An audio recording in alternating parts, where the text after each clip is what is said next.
बहुत समय पहले की बात है। एक बार एक घोड़ा अपने घर की ओर जा रहा था। तभी उन्हें रास्ते में किसी की रोने का आवाज सुनाई देता है। वह रुक जाता है। अरे, मुझे तो यहाँ किसी की रोने का आवाज सुनाई दे रहा है। लगता है यह आवाज हिरन के बच्चे की है। पर मुझे दिखाएं क्यों नहीं दे रहा है? अरे, वह तो रहा सामने, चलो जाकर देखता हूं। अरे बेटा, क्या बात है? तुम रो क्यों रही हो? और यहाँ जंगल में अकेले क्या कर रही हो? क्या हुआ, मुझे बताओ। अरे घोड़ा भैया, क्या बताऊं मैं आपको। मेरी माँ को शिकारियों ने ले गए। शिकारियों को हमारी सींग चाहिए होती है, उन्हें हमारे शरीर से कोई मतलब नहीं है। और मैं अभी छोटा हूँ, इसलिए मेरे सींग अभी छोटे छोटे हैं। इसलिए शिकारी ने मुझे यहाँ छोड़ दिया और कह रहा था कि बेटा तुम भी जल्दी से बड़े हो, एक दिन तुम्हारा भी शिकार करूंगा। अरे दुष्ट शिकारी, उन्हें थोड़ा सा भी डर नहीं लगता क्या? उनके दिल नहीं है क्या इतनी छोटी से बच्चे की मां का शिकार कर लिया? तुम देखना बेटा, एक दिन उन्हें बहुत दुख झेलना पड़ेगा। कोई बात नहीं बेटा, मेरा भी इस दुनिया में कोई नहीं है। आज से मैं तुम्हें अपना बेटा मानता हूं और तुम्हारा देखभाल करूंगा। चलो तुम मेरे साथ, मेरे घर चलो। फिर घोड़ा उन्हें अपना घर ले जाता है। उन्हें अच्छा से खिला पिलाता और उनका अच्छे से देखभाल करता है। घोड़ा उन्हें इतना प्यार करता है कि कुछ पूछो ही मत। इतना प्यार तो कोई अपने सगे बेटे को भी नहीं करता। घोड़ा उनका नाम प्यार से बेला रख दिया।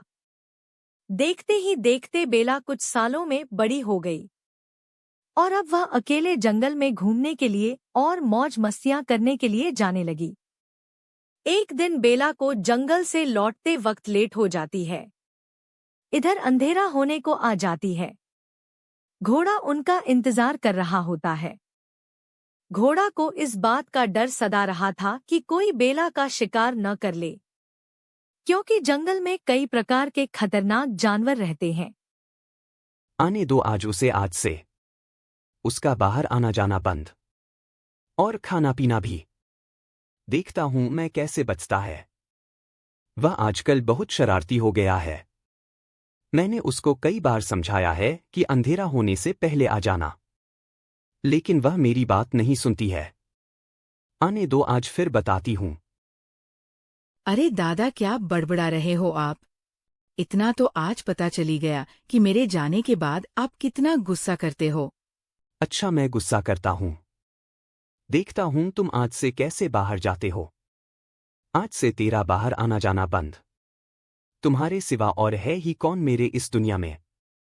मैंने तुम्हें पाल पोस कर इसीलिए इतना बड़ा किया, ताकि तुम एक दिन मेरे बुढ़ापे में सहारा बनोगी। लेकिन तुम तो अभी से ही मेरी बात नहीं सुनते हो। अच्छा, तो आप मुझसे बदला चुकाना चाहते हो? आपने मुझे अभी पाला, इसके बदले में मैं आपको बुढ़ापे में का पालूंगा। बहुत बढ़िया, ऐसा ही करना था तो आप मुझे पहले ही बता देते। मैं कहीं नहीं जाता, मैं आपकी दिन रात सेवा करता, जिससे मेरा कर्ज चुकता हो जाता। आप बताओ दादा, क्या आदेश है मेरे लिए? क्या करूं मैं जिससे आप खुश हो जाए? अच्छा ठीक है, अब बातें मत बनाओ ज्यादा।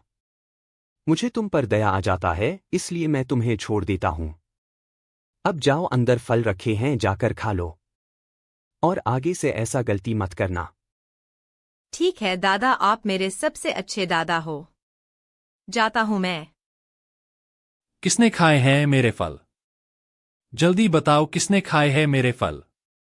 अरे हाथी दादा, बेला ने खाए हैं आपके फल। यह बहुत चालाक है, इसी में खाए हैं आपके फल। अरे बेटा, क्या हो रहा है यहाँ? इतनी शोर शराबा क्यों हो रहा है, क्या बात है? घोड़ा दादा देखिए ना, यह लोमड़ी मुझ पर झूठा इल्जाम लगा रहा है। यह कह रहा है कि तुमने हाथी का फल खाए हैं, लेकिन मैंने हाथी का फल नहीं खाए हैं। यह लोमड़ी मुझ पर झूठा इल्जाम लगा रहा है। देखिए हाथी भैया, मेरी बेला ने आपकी फल नहीं खाए हैं। यह बहुत ही ईमानदार है। अगर आपको यकीन नहीं हो रहा है तो आप इसके मुंह चेक कर लीजिए। अगर खाए होंगे तो फल की छिलके अभी भी इसके मुंह में होगा। आप इन दोनों के मुंह चेक कर लीजिए। किसने खाए हैं आपके फल अभी पता चल जाएगा। फिर हाथी ने बेला का मुंह चेक किया, लेकिन उसके मुंह में फल के छिलके नहीं मिले। लेकिन जैसे उन्होंने लोमड़ी के मुंह चेक किया तो उसके मुंह में फल के छिलके थे, जिससे लोमड़ी वहां सबके सामने बेइज्जती हो गए और वहां से चले गए और बेला और घोड़ा को अलग करने के बारे में सोचने लगे। उन्हें बहुत ही ज्यादा गुस्सा आया बेला और घोड़ा पर, जिससे लोमड़ी उन दोनों को अलग करने के बारे में योजना बनाने लगे। और अगले ही दिन हुआ अपने दोस्त हिरनी के पास जाता है। अरे नमस्ते हिरनी जी, क्या कर रहे हो आप यहाँ? मैं तो आपको बहुत समय से ढूंढ रहा हूँ, पर तुम अब जाकर मिली। अरे लोमड़ी, क्या बात है? मुझसे क्या काम आन पड़ी जो तुम आज मेरे पास आए हो? क्या हुआ बता। अरे हिरनी जी, मुझे आपकी बहुत जरूरत है। मेरा मजाक बनाया गया इस जंगल में। उस घोड़े ने मुझे एक हिरन के कहने पर दोषी ठहराया, जो कि वह हिरन उसका अपना भी नहीं है। उसके चक्कर में मेरा मजाक बनाया गया। आप मेरे सच्चे दोस्त हो, आप मेरी मदद करोगे ना हिरनी? ठीक है लोमड़ी, मैं तेरा मदद करूंगा, इसलिए क्योंकि तुम मेरा दोस्त है। अच्छा बताओ क्या करना है, मुझे बता। उस घोड़े के पास पता नहीं कहाँ से एक हिरन का बच्चा आया है। घोड़ा और हिरन के बच्चे को मुझे अलग करना है। इसके लिए आप परफेक्ट हो, क्योंकि उस हिरन के बच्चे का शक्ल हूबहू आपसे मैच करता है।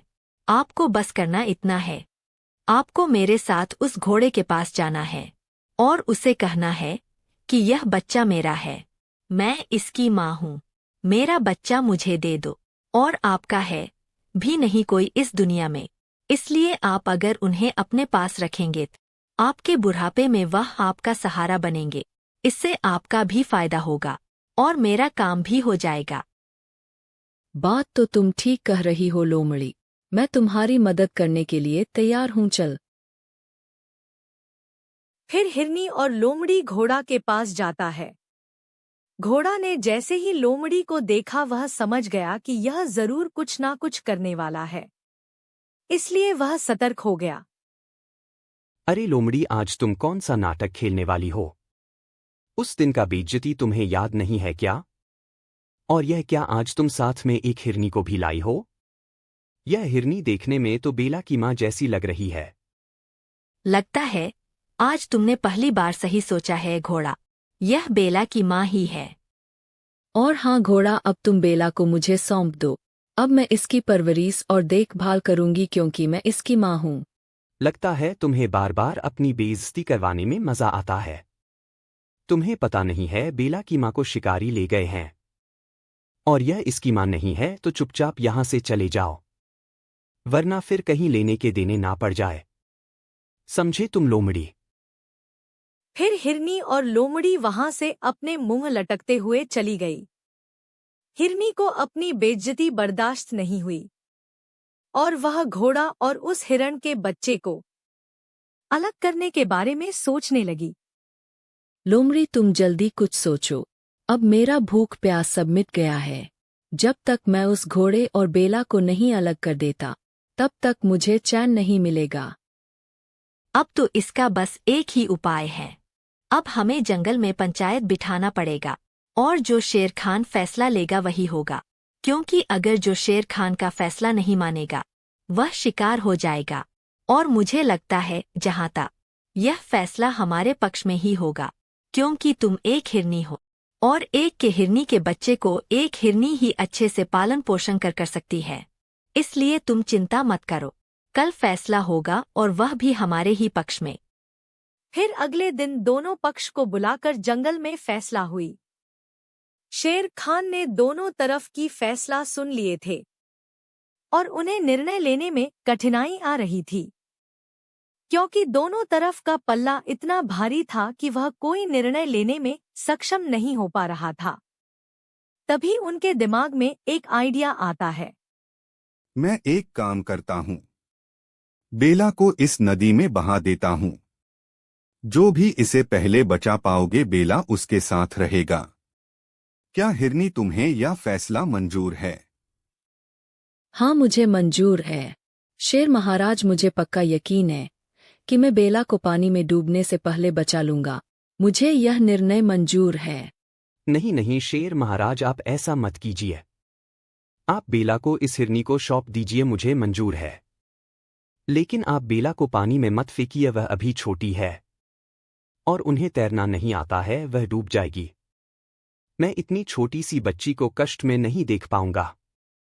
आप इन्हें हिरनी को ही सौंप दीजिए, मुझे कोई एतराज नहीं। अरे घोड़ा भाई, यह तो मेरा चाल था। मैं देख रहा था कि कौन कितना बेला को प्यार करता है। यह हिरनी तो बहुत ही लालची और स्वार्थी निकली। अब मुझे पता चल गया है कि बेला किसके साथ रहेगी और किसके साथ नहीं। और सुन हिरनी, तुम गलती से भी अब इस जंगल में मत दिखना। तुम इतने लालची और स्वार्थी हो कि इस जंगल में रहने के लायक नहीं हो। इसलिए तुम इस जंगल से चले जाओ। यह मेरा आदेश है। दोस्तों, अगर आपको वीडियो अच्छी लगी हो तो एक लाइक और चैनल को सब्सक्राइब जरूर कर लीजिएगा ताकि इस तरह के वीडियो आपको मिलती रहे।